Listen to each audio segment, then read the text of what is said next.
मेरे प्यारे देशवासियों, नमस्कार। कोरोना के प्रभाव से हमारी मन की बात भी अछूती नहीं रही है। जब मैंने पिछली बार आपसे मन की बात की थी, तब पैसेंजर ट्रेनें बंद थी, बसें बंद थी, हवाई सेवा बंद थी। इस बार बहुत कुछ खुल चुका है। श्रमिक स्पेशल ट्रेनें चल रही हैं, अन्य स्पेशल ट्रेनें भी शुरू हो गई हैं। तमाम सावधानियों के साथ हवाई जहाज उड़ने लगे हैं। धीरे धीरे उद्योग भी चलना शुरू हुआ है।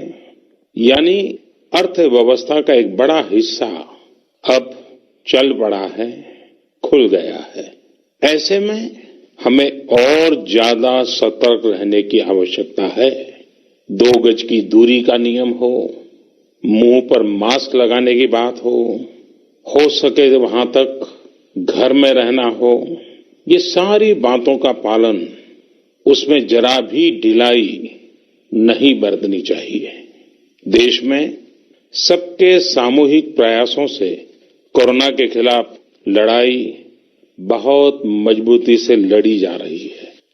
जब हम दुनिया की तरफ देखते हैं तो हमें अनुभव होता है कि वास्तव में भारतवासियों की उपलब्धि कितनी बड़ी है। हमारी जनसंख्या ज्यादातर देशों से कई गुना ज्यादा है। हमारे देश में चुनौतियां भी भिन्न प्रकार की हैं, लेकिन फिर भी हमारे देश में कोरोना उतनी तेजी से नहीं फैल पाया जितना दुनिया के अन्य देशों में फैला। कोरोना से होने वाली मृत्यु दर भी हमारे देश में काफी कम है। जो नुकसान हुआ है उसका दुख हम सबको है, लेकिन जो कुछ भी हम बचा पाए हैं वो निश्चित तौर पर देश की सामूहिक संकल्प शक्ति का ही परिणाम है। इतने बड़े देश में हर एक देशवासी ने खुद इस लड़ाई को लड़ने की ठानी है। ये पूरी मुहिम पीपल ड्रिवन है।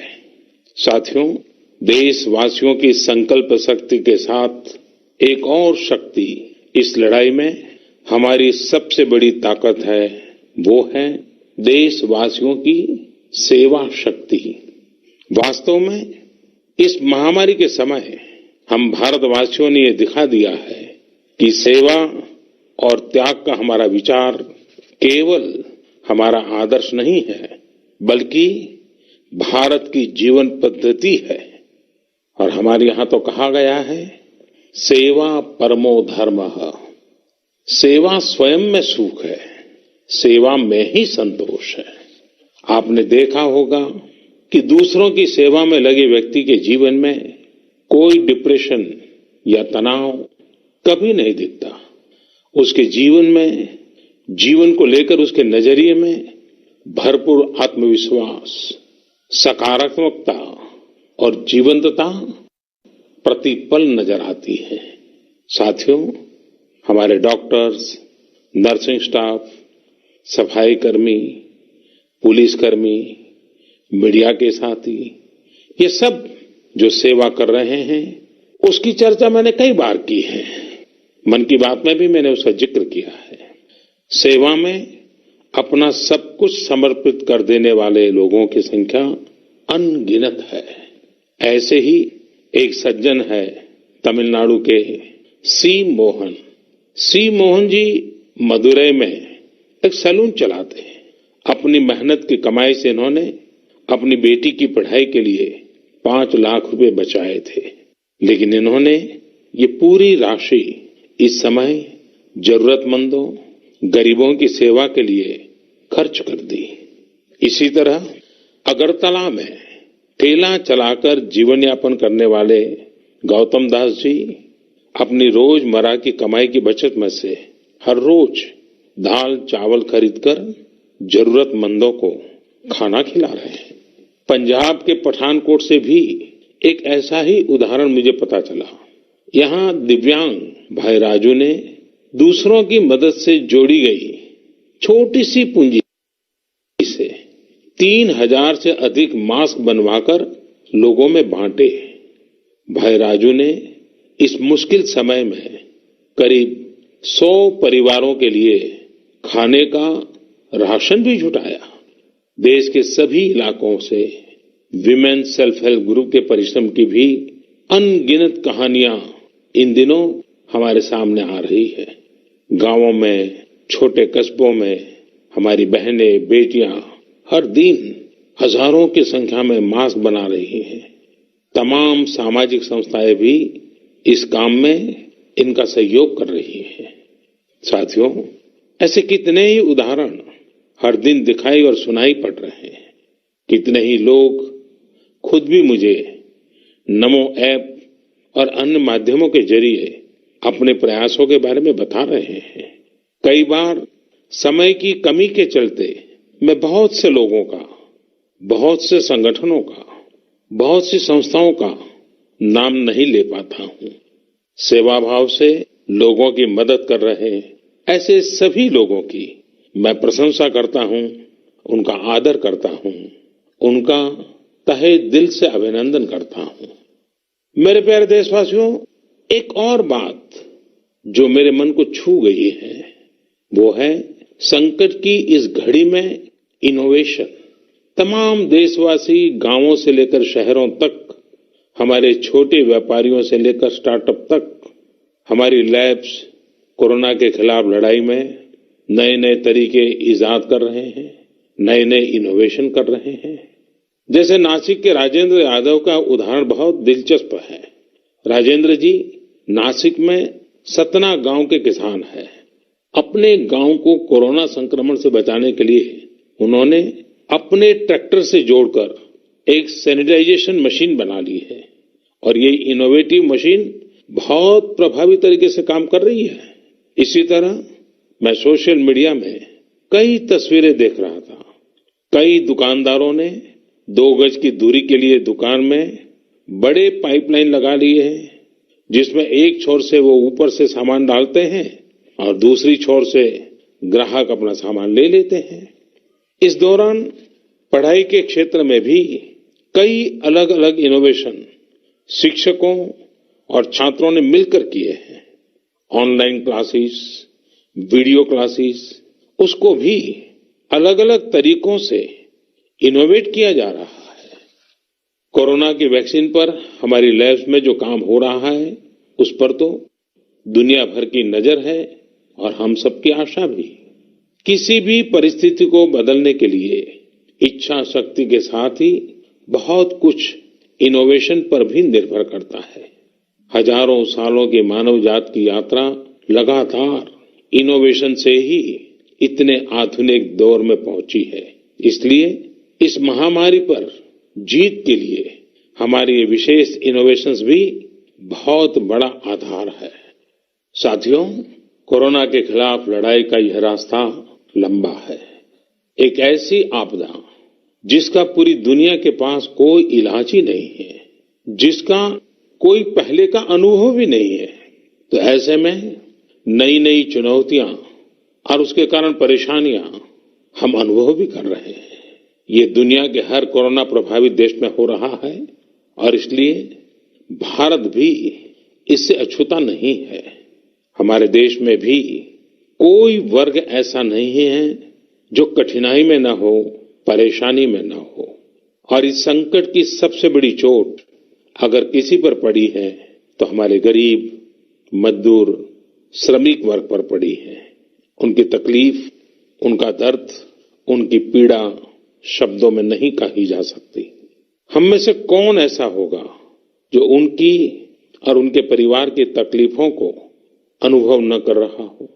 हम सब मिलकर इस तकलीफ को, इस पीड़ा को बांटने का प्रयास कर रहे हैं। पूरा देश प्रयास कर रहा है। हमारे रेलवे के साथी दिन रात लगे हुए हैं। केंद्र हो, राज्य हो, स्थानीय स्वराज की संस्थाएं हो, हर कोई दिन रात मेहनत कर रहे हैं।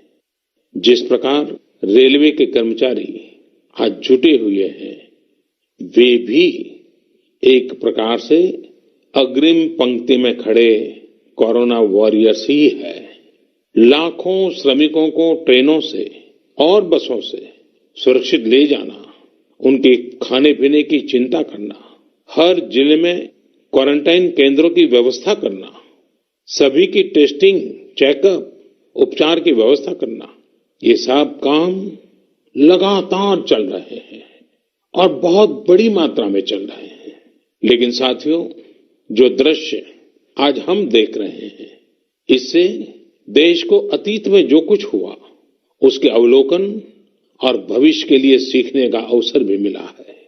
आज हमारे श्रमिकों की पीड़ा में हम देश के पूर्वी हिस्से की पीड़ा को देख सकते हैं।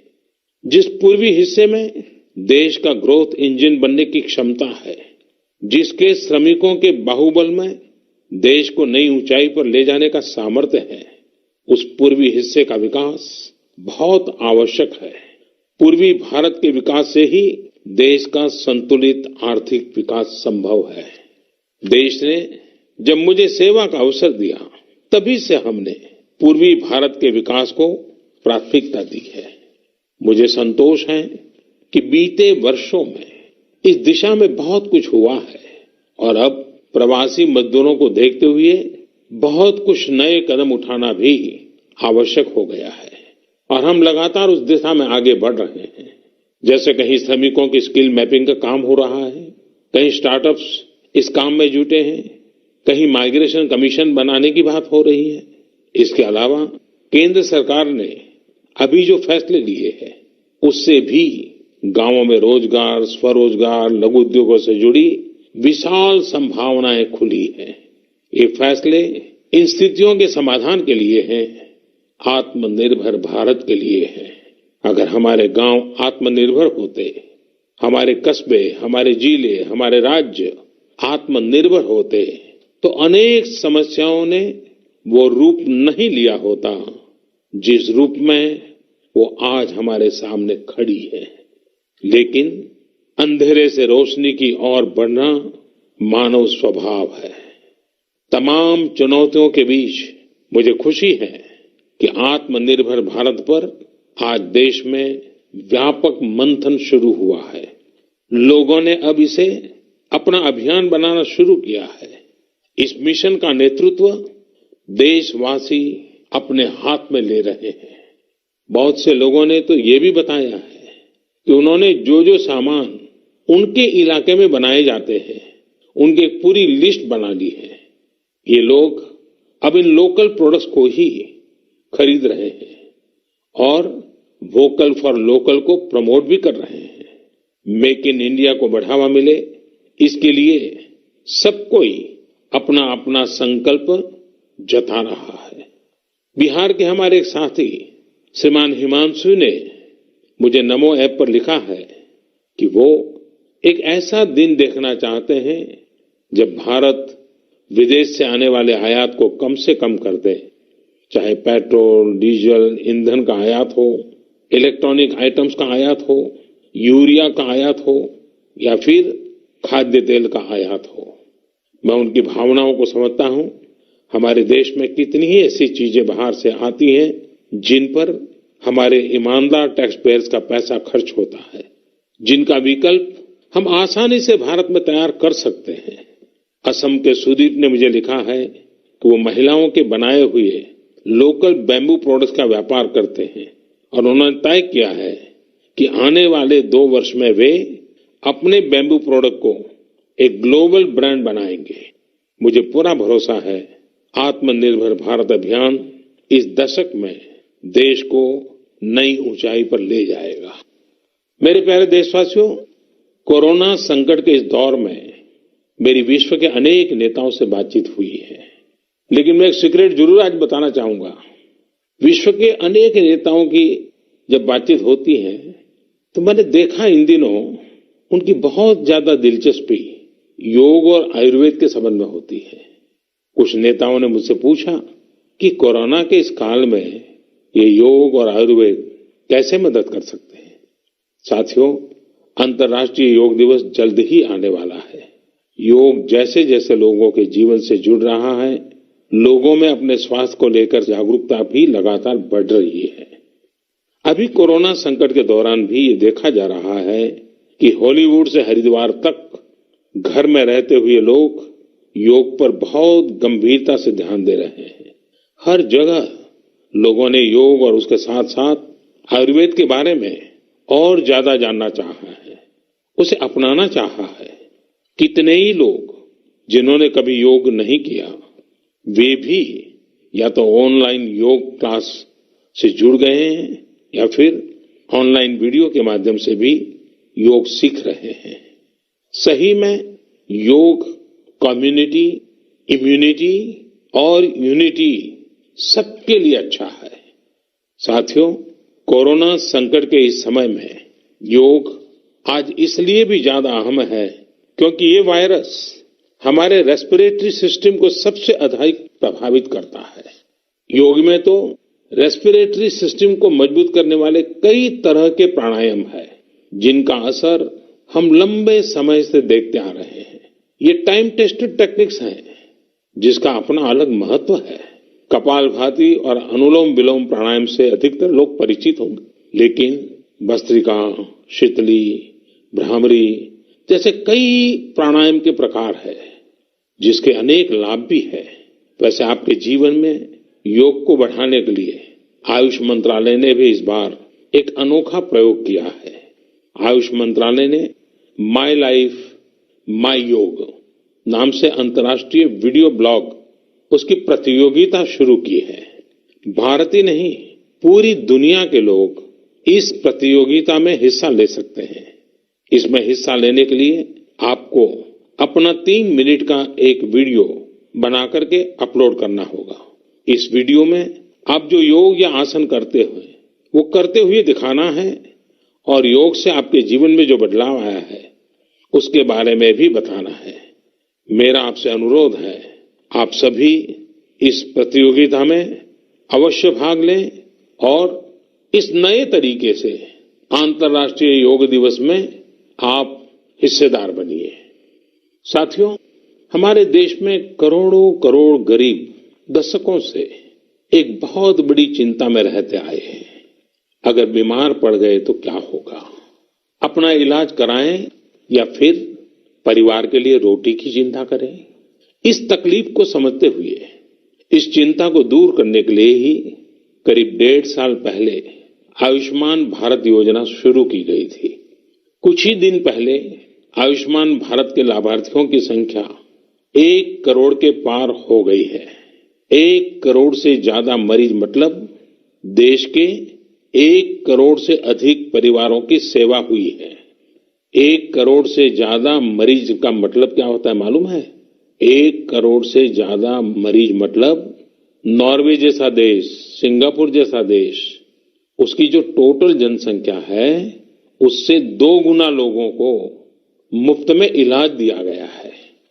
अगर गरीबों को अस्पताल में भर्ती होने के बाद इलाज के लिए पैसे देने पड़ते, इनका मुफ्त इलाज नहीं हुआ होता तो उन्हें एक मोटा मोटा अंदाज है करीब करीब 14,000 करोड़ रुपए से भी ज्यादा अपनी जेब से खर्च करने पड़ते हैं।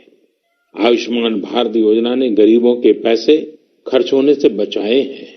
मैं आयुष्मान भारत के सभी लाभार्थियों के साथ साथ मरीजों का उपचार करने वाले सभी डॉक्टरों, नर्सेज और मेडिकल स्टाफ को भी बधाई देता हूं।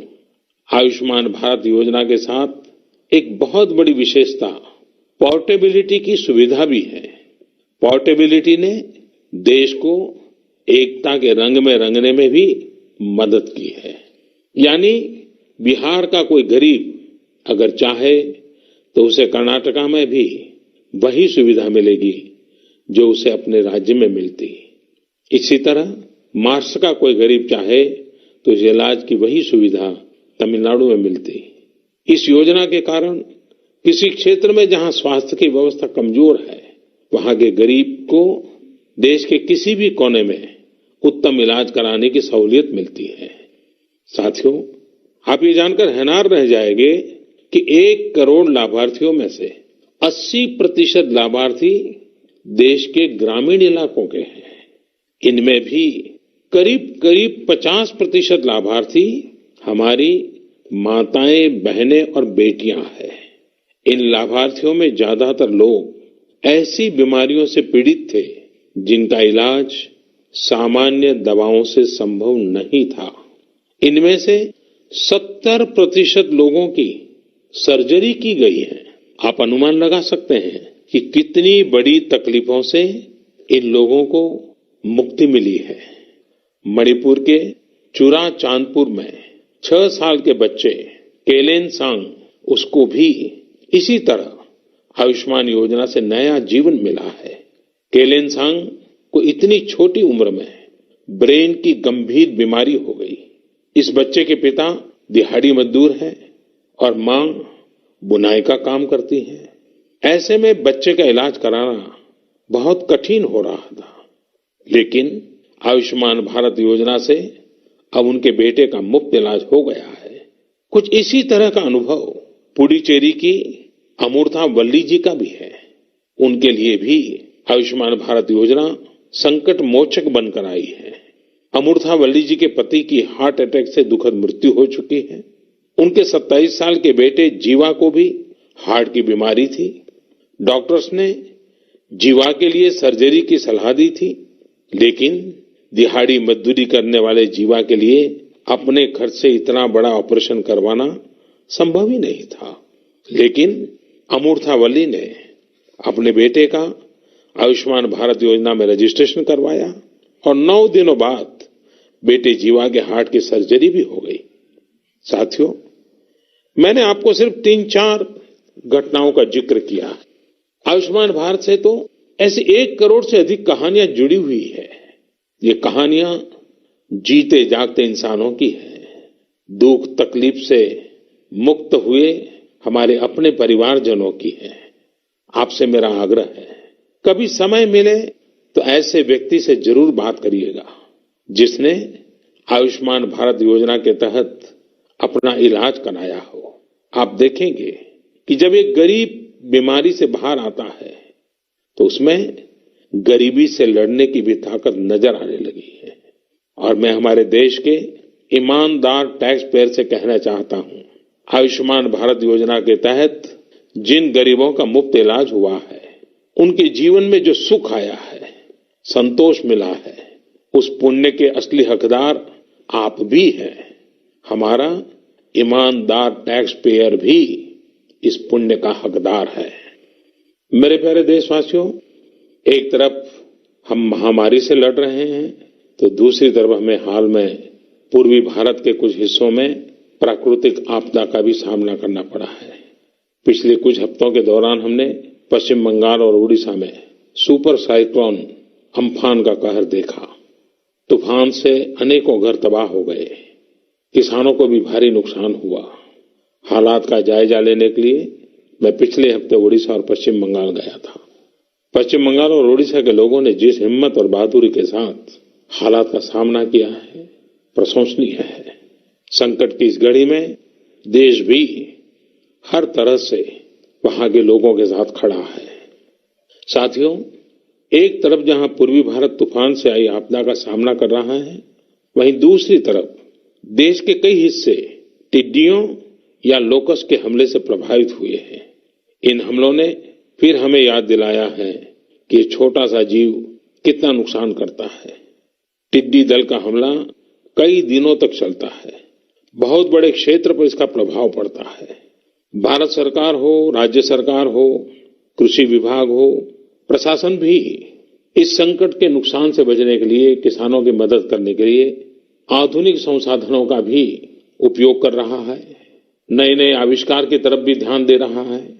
और मुझे विश्वास है कि हम सब मिलकर के हमारे कृषि क्षेत्र पर ये जो संकट आया है, उससे भी लोहा लेंगे, बहुत कुछ बचा लेंगे। मेरे प्यारे देशवासियों, कुछ दिन बाद ही 5 जून को पूरी दुनिया विश्व पर्यावरण दिवस मनाएगी। विश्व पर्यावरण दिवस पर इस साल की थीम है बायोडायवर्सिटी, यानी जैव विविधता। वर्तमान परिस्थितियों में यह थीम विशेष रूप से महत्वपूर्ण है। लॉकडाउन के दौरान पिछले कुछ हफ्तों में जीवन की रफ्तार थोड़ी धीमी जरूर हुई है, लेकिन इससे हमें अपने आसपास प्रकृति की समृद्ध विविधता को, जैव विविधता को करीब से देखने का अवसर भी मिला है। आज कितने ही ऐसे पक्षी जो प्रदूषण और शोर शराबे में ओझल हो गए थे, सालों बाद उनकी आवाज को लोग अपने घरों में सुन रहे हैं। अनेक जगहों से जानवरों के उन्मुक्त विचरण की खबरें भी आ रही है। मेरी तरह आपने भी सोशल मीडिया में जरूर इन बातों को देखा होगा, पढ़ा होगा। बहुत लोग कह रहे हैं, लिख रहे हैं, तस्वीरें साझा कर रहे हैं कि वो अपने घर से दूर दूर पहाड़ियां देख पा रहे हैं, दूर दूर जलती हुई रोशनी देख रहे हैं। इन तस्वीरों को देखकर कई लोगों के मन में यह संकल्प उठा होगा, क्या हम उन दृश्यों को ऐसे ही बना रह सकते हैं? इन तस्वीरों ने लोगों को प्रकृति के लिए कुछ करने की प्रेरणा भी दी है। नदियां सदा स्वच्छ रहें, पशु पक्षियों को भी खुलकर जीने का हक मिले, आसमान भी साफ सुथरा हो, इसके लिए हम प्रकृति के साथ तालमेल बिठाकर जीवन जीने की प्रेरणा ले सकते हैं। मेरे प्यारे देशवासियों, हम बार बार सुनते हैं, जल है तो जीवन है, जल है तो कल है, लेकिन जल के साथ हमारी जिम्मेवारी भी है। वर्षा का पानी, बारिश का पानी, ये हमें बचाना है। एक एक बूंद को बचाना है। गांव गांव वर्षा के पानी को हम कैसे बचाएं? परंपरागत बहुत सरल उपाय हैं। उन सरल उपाय से भी हम पानी को रोक सकते हैं। 5 दिन 7 दिन भी अगर पानी रुका रहेगा तो धरती मां के पास बुझाएगा, पानी फिर जमीन में जाएगा, वही जल जीवन की शक्ति बन जाएगा। और इसलिए इस वर्षा ऋतु में हम सबका प्रयास रहना चाहिए कि हम पानी को बचाएं, पानी को संरक्षण करें।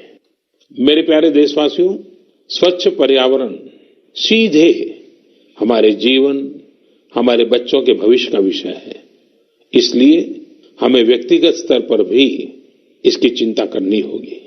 मेरा आपसे अनुरोध है कि इस पर्यावरण दिवस पर कुछ पेड़ अवश्य लगाएं और प्रकृति की सेवा के लिए कुछ ऐसा संकल्प अवश्य लें जिससे प्रकृति के साथ आपका हर दिन का रिश्ता बना रहे।